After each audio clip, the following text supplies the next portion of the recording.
आत्मानुशासन ग्रंथ में अपन देख रहे हैं 71वां छंद अपने को देखना है। कल 69 और 70 में बात हुई थी, जिसमें अपन ने देखा शरीर का नाश तो निश्चित है, शरीर का विनाश बिल्कुल निश्चित है, करोड़ों उपाय करके भी ये शरीर बच नहीं सकता। तो जब ये नहीं बच सकता तो इसमें ऐसा क्या आग्रह पड़ा हुआ है, इसमें ऐसा क्या स्नेह पड़ा हुआ है? जब मालूम है कि विनाशिक है, नाशवान है, तो इसमें ऐसा क्या स्नेह पड़ा? देखो एक चीज ध्यान आती है, पहले के जमाने में जैसे पुत्रियां पैदा होती थी ना, तो उनके लिए कहा जाता था कि ज्यादा स्नेह मत बढ़ाओ। क्या? बेटियों से ज्यादा स्नेह मत बढ़ाओ। क्यों? कह रहे जाने ही वाली है ना, 20-22 साल में जब शादी होगी तो दूसरे घर ही जाने वाली है, तो उस समय ज्यादा स्नेह रहेगा तो ज्यादा दुख होगा। इसलिए कहा जाता था कि जो निश्चित है जिसका जाना, जो दूसरे ही घर में जाएगी, उससे अधिक स्नेह बढ़ाने से क्या फायदा। ये तो उस जमाने की सोच थी, है ना। पुत्रियों से, हालांकि सोच में गलत नहीं है कुछ भी, उसको दूसरी दृष्टि से नहीं देखना। उसमें लोग बाग ऐसे कह सकते हैं कि आप दुश्मनी रखेंगे उससे, कि दुश्मनी रखने की बात नहीं कर रहे हैं कि ज्यादा मोह मत रखो। क्यों? कि जितना मोह रखोगे उतना ही ज्यादा दुख होगा फिर उसकी विदाई के समय। ये उसका आशय होता था। ठीक ऐसे यहाँ समझना कि जो निश्चित रूप से जाने वाली है, जिसका निश्चित रूप से नाश होने वाला है, ऐसे इस शरीर के प्रति ऐसा क्या आग्रह है कि मैं तो इसको रखूंगा ही सही, मैं तो इसको बचाऊंगा ही सही, इसको बचाने के लिए कुछ भी अनर्गल क्रिया करूंगा, कुछ भी धर्म विरुद्ध, या समझ लो अपने आत्म स्वभाव को जो और कष्ट पहुंचाए, ऐसे रागादि क्यों बढ़ाना इसके प्रति, है समझ में। और फिर भी एक बात कही कि अगर इसके बदले में, है ना, इस शरीर के बदले में, इस नश्वर काय और इस नश्वर आयु के बदले में अगर इनके जाने पर भी शाश्वत पद की प्राप्ति होती हो, तो समझ लेना अनायास ही मिल गया वो शाश्वत पद। अनायास माने कि बिना मेहनत के, बिना कोई ज्यादा दाम दिए ऐसा विशेष पद प्राप्त हो गया। तो ये शाश्वत पद की प्राप्ति अगर हो जाए तो भला मानना, तो जाके काम की निकली, ऐसा समझ लेना। आया था ना कल कि फूटी कोड़ी साटे चिंतामणि रत्न प्राप्त हो गया, ऐसा समझना चाहिए। अगर फूटी कोड़ी साटे माने फूटी कोड़ी के बदले में कोड़ी होती है ना, कोड़ियां, अब उसमें भी फूटी कोड़ी जिसकी कोई कीमत नहीं, उसके बदले चिंतामणि रत्न मिल गया, ऐसा समझना। अगर इस मनुष्य देह को पाकर के शाश्वत पद का प्रयत्न कर लिया, तो अगर इस नश्वर देह को पाकर के इस देह के माध्यम से शाश्वत पद की प्राप्ति कर ली, उसका उपाय बन गया, तो समझना फूटी कोड़ी के बदले में चिंतामणि रत्न प्राप्त हो गया, या मुफ्त में चक्रवर्ती का राज्य मिल गया, ऐसा समझ आया समझ। ऐसी बात कल अपन ने देखी थी 69-70 छंद में। अब इसके आगे दिखा रहे हैं आयु की क्षण भंगुरता, ये आयु नाशवान है। बात वही चल रही है अभी भी, शरीर की क्षण भंगुरता और आयु की क्षण भंगुरता, दोनों में कोई अंतर नहीं है, क्योंकि आयु और शरीर ये दोनों आपस में जुड़े हुए हैं। ये भी जोड़ा है, 2 छंदों का जोड़ा है इसमें भी। देखते हैं, देखो दोनों अलग अलग छंद है, एक तो अनुष्टुप है, एक शिखरणी। गंतुम उच्छ्वास निश्वासे रभ्यस्यत्येष संततम् लोकः पृथगितो वाञ्छत् आत्मानं अजरामरम्। गन्तुमुच्छ्वास निश्वासे रभ्यस्यत्येष संततम् लोकः पृथगितो वाञ्छत् आत्मानमजरामरम्। गलत्यायु प्राय प्रकटित घटीयंत्र सलिलम्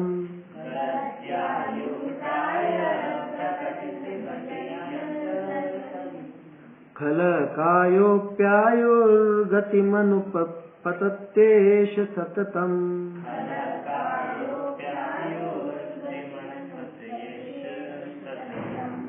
किमस्यान्यैरन्यैर्द्वयमयमिदं जीवितमिह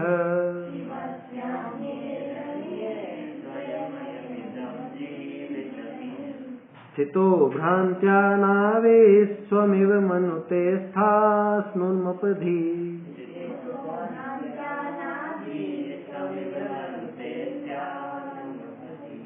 गलत्यायु प्राय प्रकटित घटी यंत्र सलिलम्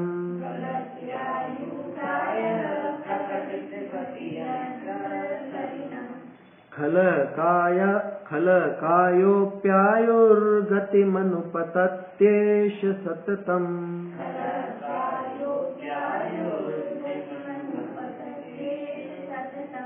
किमस्यान्यैरन्यैर्द्वयमयमिदं जीवितमिह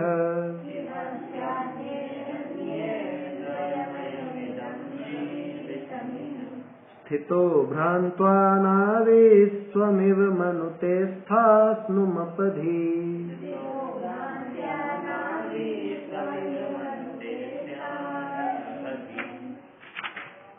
आती जाती श्वासों द्वारा करे निरंतर गमनाभ्यास किंतु इन्हीं में अज्ञानी जन करते अजर अमर अध्यास अरहट की घटिका थित जल सम होती आयु निरंतर क्षीण आयु का अनुगामी होकर विष होता यह दुष्ट शरीर आयु देह दोनों क्षण भंगुर अन्य सभी को नश्वर जान अज्ञानी इनको थिर माने नौका तिष्ठित मनुज समान।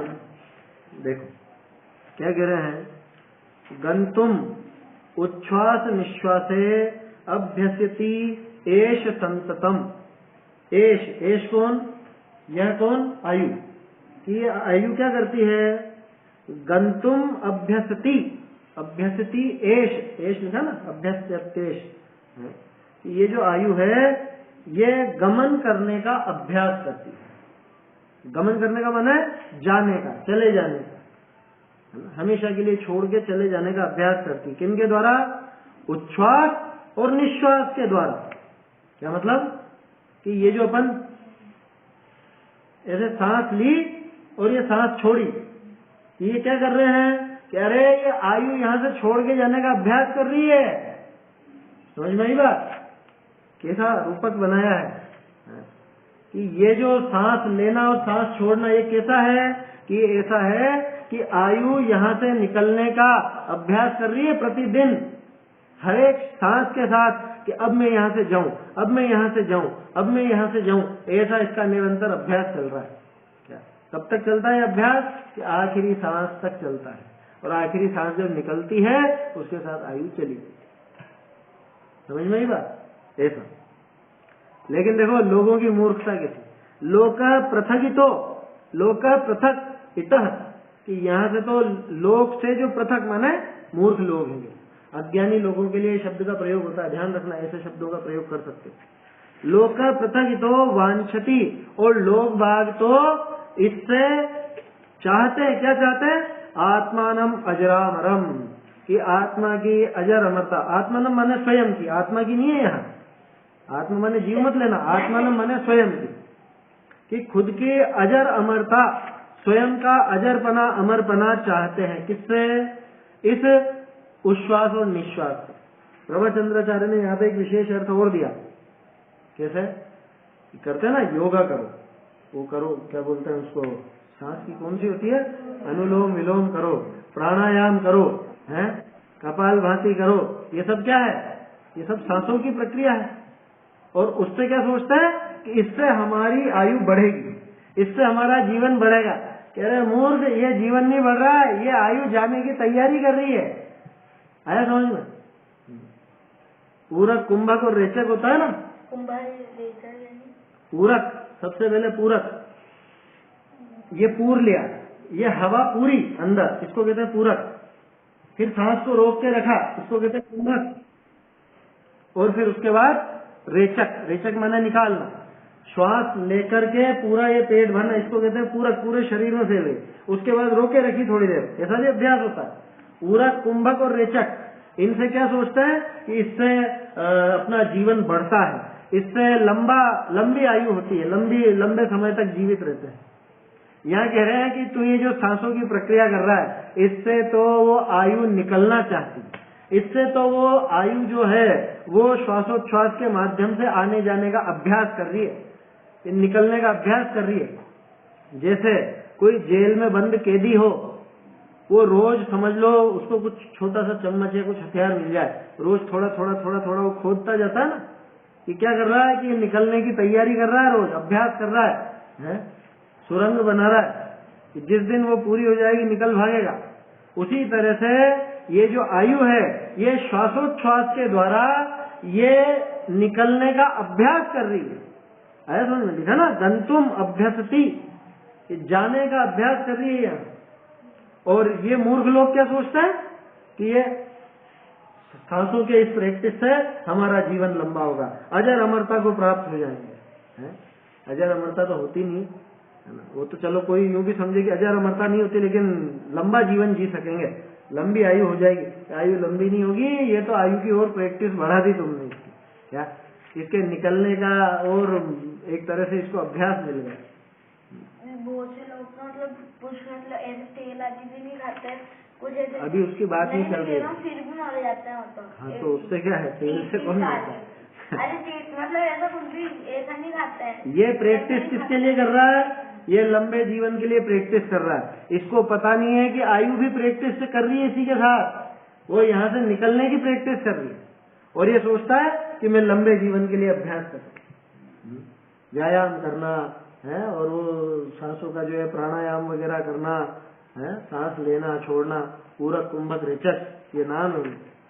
तो ऐसी विधियां होती है कि इससे शरीर स्वस्थ बना रहेगा, इससे लंबे समय तक टिके रहेंगे। यहाँ आचार्य देव कह रहे हैं कि अकेले तेरी प्रैक्टिस नहीं चल रही है, वो आयु की भी साथ के साथ प्रैक्टिस चल रही है। वो तो ये प्रैक्टिस कर रही है कि अब मैं ऐसे निकलूंगी यहाँ, और तू सोच रहा है कि ऐसे निकलने से मेरी आयु बढ़ेगी, मैं अजर अमर हो जाऊंगा। इसलिए आचार्य ने कहा कि वो मूर्ख है, बिल्कुल अज्ञानी है, उसे असलियत पता नहीं। वो सोचता है कि इससे आयु बढ़ेगी, लंबा जीवन जी सकेंगे। यहाँ तो आयु की खुद की प्रैक्टिस चल रही है निकल के जाने। आया समझ में? चलो अगला छंद देखो, हो गया ना इसमें। गंतुम उच्छ्वास निश्वास है अभ्यसती एष संततम। संततम माने जैसे सतत बोलते ना, सतत निरंतर लगातार, ये लगातार ये सांस का लेना छोड़ना, ये जैसे खुद प्रैक्टिस कर रहा है, ऐसे वो आयु भी अभ्यास कर रही है निकलने। और लोक प्रथगितो वांछति आत्मानम अजरामरम, और लोग बाग ऐसे मूर्ख कि जिससे मरना नजदीक आता है उससे ये सोचता है कि इससे मेरी आयु बढ़ेगी, इससे मैं अजर अमरता को प्राप्त होऊंगा। देखो क्या कह रहे हैं आगे, गलत्यायु प्रायः, गलती आयु कि आयु निरंतर गल रही है माने समाप्त हो रही है, नष्ट हो रही है। कब? प्रायः कि लगातार। कैसे? कि प्रकटित घटी यंत्र सलिलम, कि जैसे रहट होती है, रहट समझते हो? रहट नहीं समझते? वो घोड़े की कहानी सुनी होगी ना, रहट यूं गोल गोल घूमती है, उसमें से पानी ऊपर आता है तो उसकी आवाज होती रहती है। अब वो घोड़े को पानी पिलाने जाता है, घोड़ा पानी नहीं पी पाता उसकी आवाज से, तो रहट वाला कहता भैया ये अगर बंद हो जाएगी तो ये पानी नहीं पी पाएगा, और ये चलेगी तो ये आवाज तो होगी, इसलिए अगर इसको पानी पिलाना है तो इस आवाज में ही पिलाना पड़ेगा। तो एक घटी यंत्र होता है, घटी यंत्र यानी घड़ी के जैसा। तो रहट होती है, उस रहट में जैसे घड़ी के अलग अलग जगह पे है ना, यूँ समझ लो जैसे ये 12 स्थान है, ऐसे उसमें समझ लेना उदाहरण के तौर पे कि 12 ऐसे वो बने हुए हैं बर्तन की तरह, और वो डंडियां लगी हुई हैं, तो वो ऐसे गोल गोल अपने आप घूमती जाती है, उनमें से पानी अपने आप ऊपर आता जाता है ना, पानी की होद में लगी रहती है, उसमें से पानी आता जाता है। अब वो लगातार, वो जो घटी यंत्र है उसका पानी लगातार कम होता जाता है। आया समझ में? वो निकलता है ना, पानी ऊपर आता जाता है, धीरे धीरे वो पूरे आ जाता है पानी, सारा पानी समाप्त हो जाता है। जिसको जितना काम में लेना उतना काम में ले लेते हैं, खत्म हो जाता है। तो आयु लगातार गल रही है। कैसे? कि प्रकटित घटी यंत्र सलिलम, कि जैसे घटी यंत्र माने रहट, वो रहट का पानी जैसे प्रति समय समाप्त होता जा रहा है, है ना, ये बात प्रकट है, बिल्कुल प्रकट है, प्रकट रूप से दिख रही है। ऐसे ही आयु भी लगातार समाप्त होती जाएगी। अंजुलि जल सम जवानी क्षीण होती जा रही, और जवानी की बात है, यहाँ आयु की बात लगा लेना। अंजुलि का जल ले लो, अगर घटी यंत्र समझ में नहीं आए तो ये अंजुलि में पानी भरोगे तो लगातार धीरे धीरे धीरे धीरे खत्म होता जाएगा ना, पानी बूंद बूंद निकलती जाती है इसमें। अच्छा, सिर्फ आयु ही समाप्त हो रही है कि नहीं? खल कायो अपि आयुर्गतिम अनुपतति। क्या कि खल माने कौन? दुष्ट। कि ये जो दुष्ट काय है, ये शरीर दुष्ट है। कि दुष्ट कैसे? कह रहे इसको रखने का कितना ही उपाय करो, कितना ही खिलाओ पिलाओ, लेकिन ये साथ छोड़ के चल देता है, इसलिए इसको दुष्ट कहा। कि ये जो काय है ये भी कायो अपि आयुर्गतिम अनुपतति, आयु की गति के अनुसार ही इसका भी अनुपतन होता है, माने ये भी आयु का ही अनुसरण करती है। कौन? ये काया, ये जो शरीर है ये भी आयु का ही अनुसरण करता है। आयु क्षीण हो रही है लगातार, और ये शरीर भी उसके साथ साथ क्षीण होता जाता है। ऐसा कभी नहीं होता कि आयु तो क्षीण हो रही है और शरीर वृद्धिंगत हो रहा है, ऐसा कभी नहीं होता। शरीर भी धीरे धीरे क्षीण होता जाता है। जैसे जैसे आयु क्षीण होती जाती है वैसे वैसे शरीर भी क्षीण होता जाता है, ऐसा पक्का समझना। खाना खा रहा, हार्ट अटैक आ गया, इतने में उससे क्या लेना देना? नहीं तो आप, अरे आयु के साथ साथ हमेशा शरीर भी क्षीण होता है। आयु जैसे जैसे बढ़ती जाती शरीर की शक्ति बढ़ती है कि घटती है? बढ़ती है। जैसे जब 50 साल का हो जाएगा तो और ज्यादा ताकत आएगी कि कमजोर होगा? फिर 60 का हो जाएगा तो और कमजोर हो जाएगा, 70 का होगा तो और कमजोर हो जाएगा, ऐसा ही होता है ना। बस तो फिर यही तो समझा रहे हैं। जैसे जैसे आयु बढ़ती है उसी तरह से निरंतर ये शरीर भी क्षीण होता जाता है। आयु बढ़ती है माना आयु जैसे जैसे आयु क्षीण हो रही है उसी का अनुसरण ये शरीर भी करता है। ये शरीर भी उसी के अनुपात में, उसी के अनुसार निरंतर क्षीण होता जाता है, ऐसा समझना। खल कायो अपि आयुर्गतिम अनुपतति, यानी ये जो दुष्ट शरीर है, ये दुष्ट काय है, ये भी आयु की गति का ही, यानी कि जैसे आयु की स्थिति हो रही है वैसे ही शरीर की भी स्थिति होती है, ये भी उसका अनुसरण ही करता है। कब करता है? सततम, निरंतर, लगातार। किम अस्य अन्य अन्य, अब यहाँ ये विशेष प्रयोग है, इसको समझना।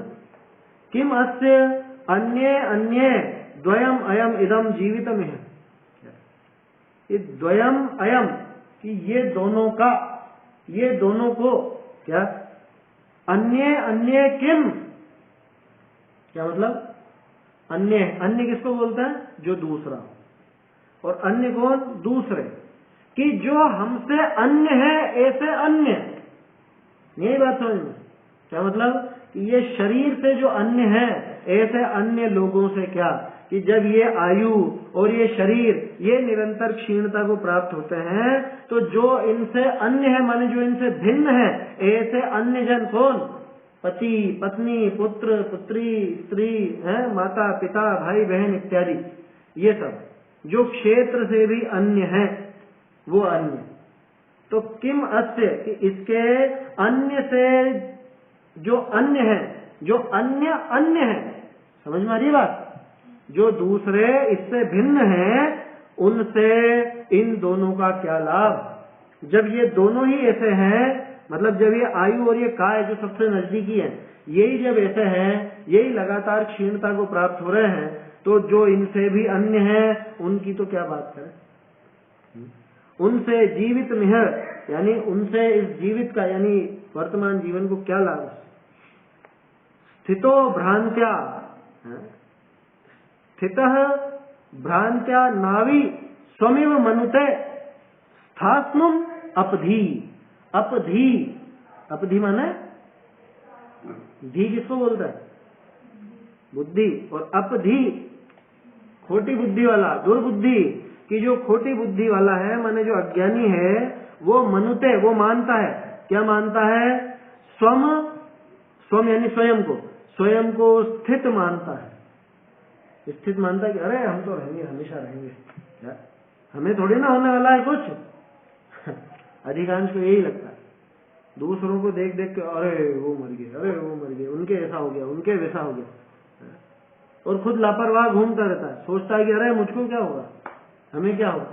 लोगों को आश्चर्य होता है जब खुद के ऊपर कोई घटना बीतती है, अपने किसी परिजन पे घटना होती है ना, कोई दुर्घटना हो जाए तो सोचता अरे ये क्या हो गया। क्योंकि जब तक आराम में रहता है ना, पुण्य का उदय चलता रहता है, तब तक कोई नहीं सोचता कि हमारे साथ भी कुछ हो सकता है, या हमारा भी एक न एक दिन मरण होना ही होना है। हमारा मरण होना है का मतलब कि शरीर छूटना है। वास्तव में जीव का मरण वरण नहीं होता, ध्यान रखना। वो तो व्यवहार से ऐसा कहने में आता है, जन्म हुआ और मरण हुआ। तो खुद को स्थित समझते हैं। स्थित माने कि हाँ हम तो स्थायी रहेंगे यहाँ पर। कैसे? भ्रांत्या नावी, नावी माने जैसे नाव के ऊपर नाव चल रही है तो खुद भी चल रहा है कि नहीं चल रहा है? और सोचता क्या है, अरे अपन तो स्थिर है। ये उदाहरण समझ में नहीं आए तो ट्रेन का उदाहरण ले लेना। उस जमाने में ट्रेन नहीं थी ना, नहीं तो आचार्य ट्रेन का उदाहरण दे देते। उस जमाने में नाव था, आवागमन का ऐसा साधन कि हिलता हुआ है पूरा, वो पूरा जो जहाज है वो पूरा जहाज हिल रहा है।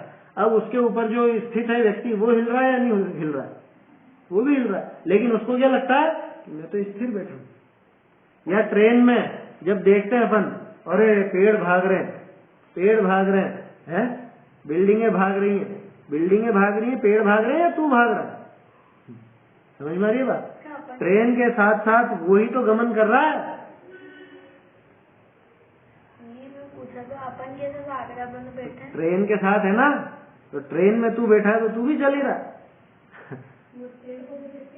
वो तो स्थिर है, दूसरे तो। समझ में ही बात? तो वहां भ्रांतिवश क्या लगता है कि हम तो स्थिर हैं और सब चल रहे हैं, हम स्थिर हैं। ठीक है, इसको क्या लगता है कि हम तो स्थिर रहने वाले हैं, हमारा क्या नाश होगा, हमें हमारा क्या बिगड़ेगा। ऐसा सोच करके विषय भोगों में लीन रहते हैं लोग। यार अपने क्या होगा, ठीक है अपने तो चलेगा भी, तो पता नहीं रहता, अगले समय में निपट जाते। स्थितो भ्रांत्या नावी स्वमिव मनुते स्थास्नुम। स्थास्नुम माने स्वयं को स्थिर रहने के लिए, मतलब स्वयं स्थिर रहेंगे ऐसा समझते हैं। स्थास्नु, स्थायित्व का, स्थायित्व चाहने वाला, उसको स्थास्नु कहते हैं। आया समझ में? स्थास्नु यानी स्थित रहने की इच्छा जिसके हो, हमेशा बने रहने की जिसके इच्छा हो, वो खुद को भ्रांति से अज्ञानी जीव खुद को ऐसा स्थित मानता है, जबकि वास्तव में वो निरंतर चल रहा है। समझ में आई बात? देखो हो गया ना छंद? हाँ, इसका अर्थ देखते हैं। यह आयु जो है सो उच्छ्वास निश्वास नहीं करे, निरंतर गमन करने का अभ्यास करे। ये आयु कैसी है कि निरंतर है ना गमन करने का अभ्यास कर रही है। किनके द्वारा? उच्छ्वास और निश्वास के द्वारा। उच्छ्वास और निश्वास समझते हो ना? उच्छ्वास किसको बोलते हैं? नहीं, उच्छ्वास बोलते हैं सांस लेने को, और निश्वास बोलते हैं छोड़ने।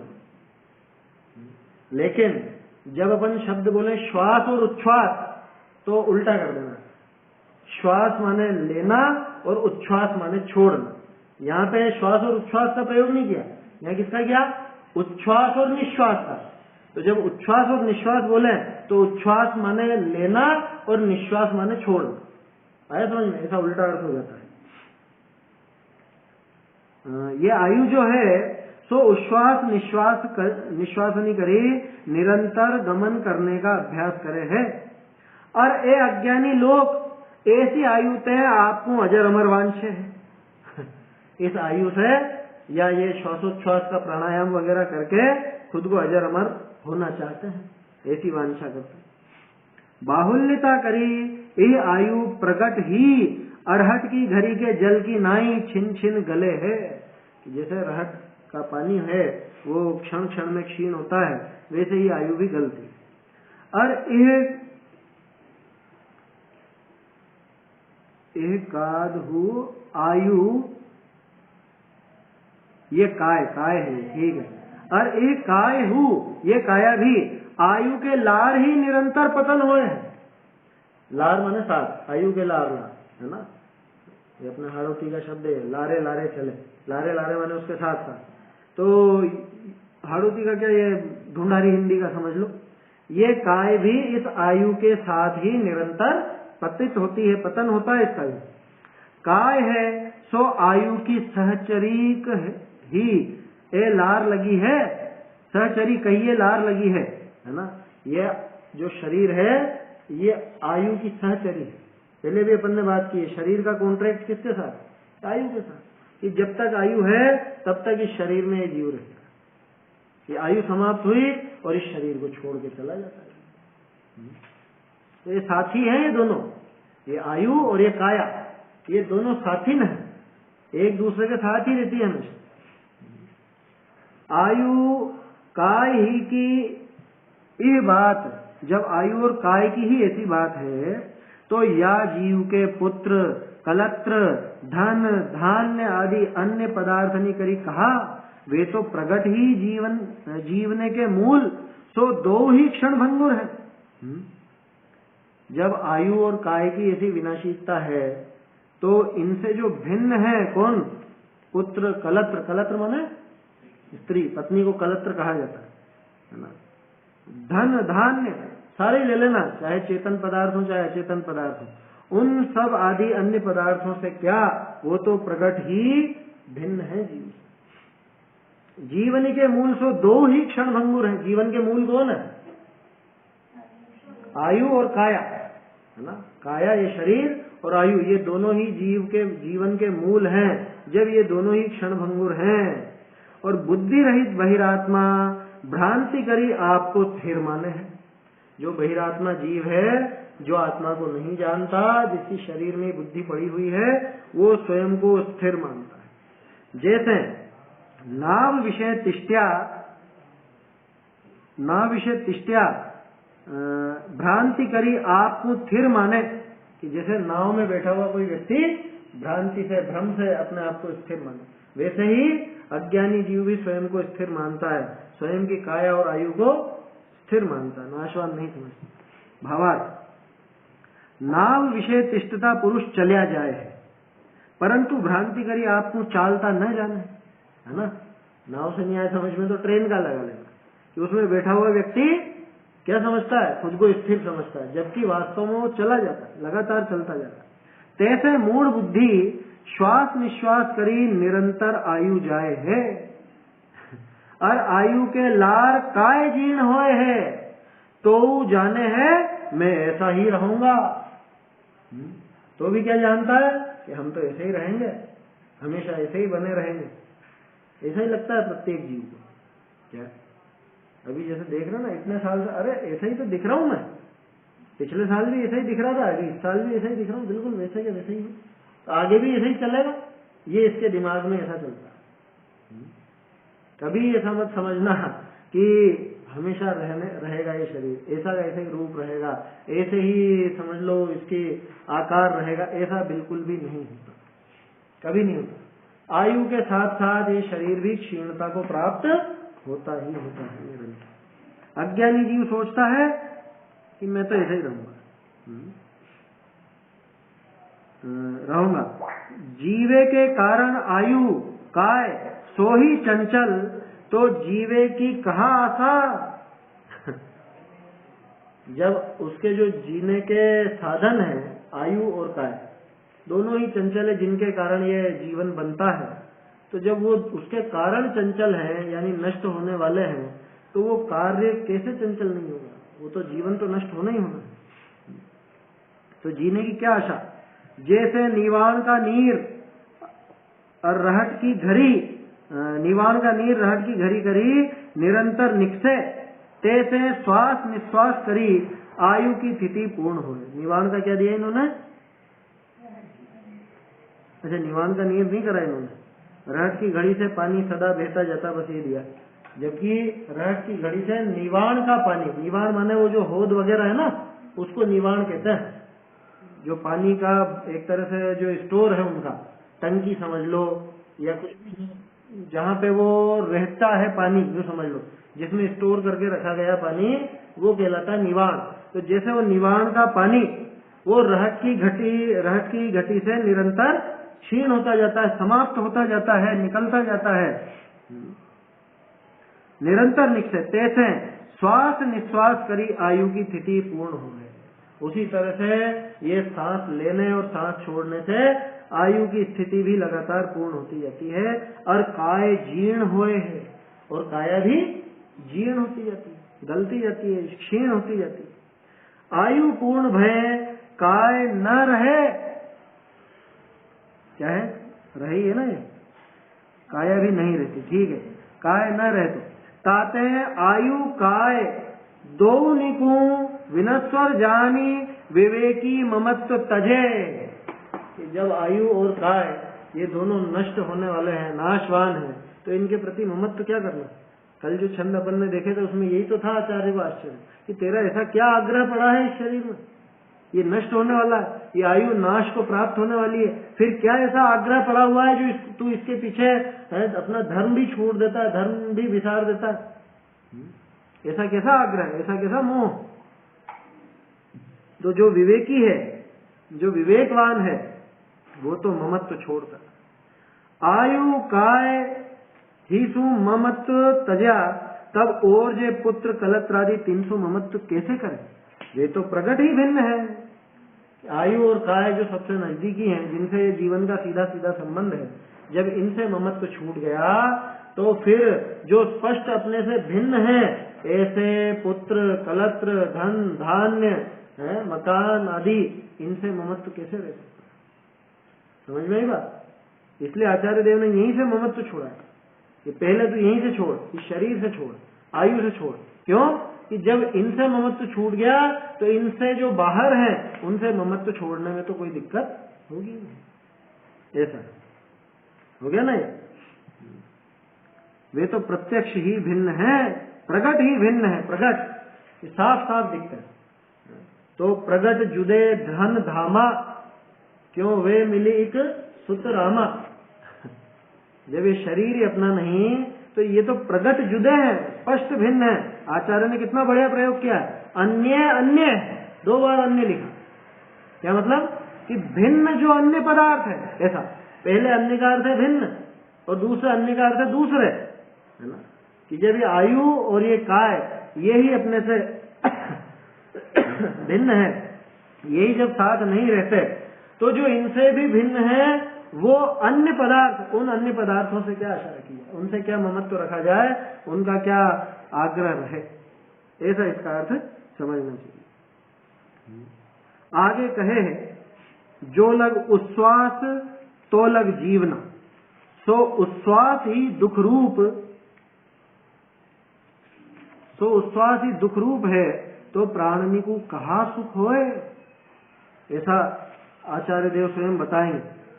बात समझ में आई क्या कहना चाह रहे कि ये जीना किससे होता है, श्वासोच्छ्वास से होता है ना। ये उच्छ्वास से ही जीना होता है, और जब ये उच्छ्वास ही दुख रूप है तो फिर इस जीवन में सुख कहां से। ऐसा इसमें आगे आएगा, है ना। अभी तो समय हो गया है अपना, अब अपन ये आगे कल देखेंगे। 73वां छंद आएगा, आज 71-72 हो गया। एक बार बोल लेते हैं हिंदी में 71-72 वाला। आती जाती श्वासों द्वारा करे निरंतर गमनाभ्यास, किंतु इन्हीं में अज्ञानी जन करते अजर अमर अध्यास। अरहट की घटिका स्थित जल सम होती आयु निरंतर क्षीण, आयु का अनुगामी होकर वृष होता यह दुष्ट शरीर। आयु देह दोनों क्षण भंगुर, अन्य सभी को नश्वर जान। अज्ञानी इनको फिर माने, नौकातिष्ठित मनुज समान। चैतन्य का स्मरण प्रतिक्षण ही करो रे, भव के अनंत दुख को क्षण